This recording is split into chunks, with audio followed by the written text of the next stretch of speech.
Hi friends, welcome to my channel. ఈరోజు మనం ఒక వికట కవితోటి ఉన్నాము.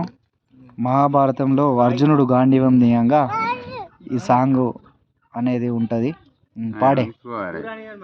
కరము సూకరమైన గణ అశ్వమునకైనా పాలు కుడిసేటి సంటి పాపకైనా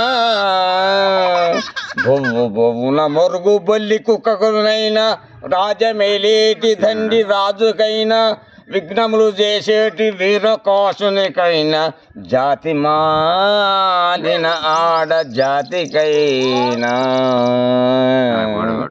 కాదు వీరందరికి పూలాదరించ వశము కాదు, వచ్చి నన్ను పూజించ తరము కాదు. అఖిల సుజన ప్రసన్న దయాంతరంగ రాజరాజేంద్ర పొలకంటి రామచంద్ర.